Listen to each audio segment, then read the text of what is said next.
Welcome back. ఈ వీడియోలో ఉన్న కంటెంట్ వచ్చేసరికి సిఎంఏ ఫైనల్ గ్రూప్ 3 ఎవరైతే జూన్ అటెంప్ట్ ఇవ్వబోతున్నారో వాళ్ళకి రిలేటెడ్ వీడియో అనమాట. సో ఫస్ట్ ఏంటి అంటే CMA final group 3 it is combination of both practical and theory subjects and it starts from paper 13 to paper 16. Paper 13 వచ్చేసరికి కార్పొరేట్ అండ్ ఎకనామిక్ లాస్, 14 వచ్చేసరికి SFM, 15 వచ్చేసరికి DT and 16 వచ్చేసరికి strategic cost management. And మెయిన్గా scoring engines వచ్చేసరికి out of these 4 papers SFM and SEM అనమాట. చాలా easy practical subjects. And coming to law వచ్చేసరికి ఏంటి అంటే ఇట్ ఈస్ వ్యాస్ట్ అంటే in terms of like syllabus అవ్వచ్చు, లేకపోతే పెనాల్టీస్, నెంబర్ ఆఫ్ సెక్షన్స్ ఉంటాయి, అమౌంట్స్ ఉంటాయి. So it is like very vast in terms of syllabus as well as like it needs lot of time for revision and energy for attention అనమాట. So అందరికీ theory అనేది అంత ఈజీగా వాళ్ళు revise చేయలేరు, at the same time వాళ్ళు retain చేయలేరు అనమాట. So law is kind of risky subject as well as DT కూడా రిస్కీ అనమాట.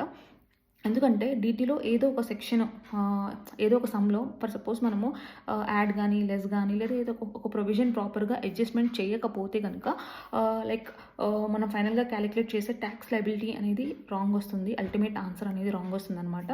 స్టెప్ వైజ్ మార్క్స్ కూడా మనకి కట్ డౌన్ అవుతూ ఉంటాయి. సో అల్టిమేట్గా స్కోరింగ్ అనేది మనం ఎక్స్పెక్ట్ చేస్తున్న స్కోరింగ్ అయితే మనం గెయిన్ చేయలేము డిటీ పేపర్లో.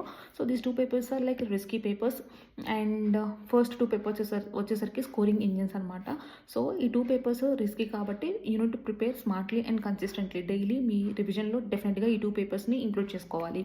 అండ్ అలాగే like each paper is of 100 marks and you need to gain at least like 40 marks to pass the exam.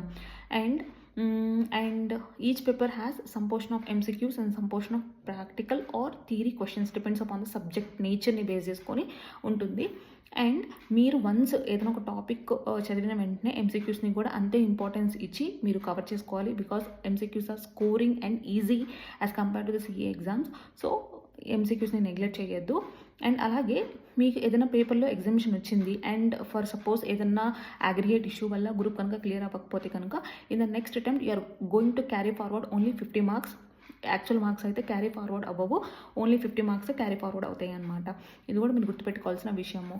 And past 5 attempts ఏదైతే రిపీటెడ్గా అడుగుతున్న టాపిక్స్ ఏవైతే ఉన్నాయో డెఫినెట్గా స్క్రీన్లో ఎక్కడొక చోట ట్యాగ్ చేస్తాను.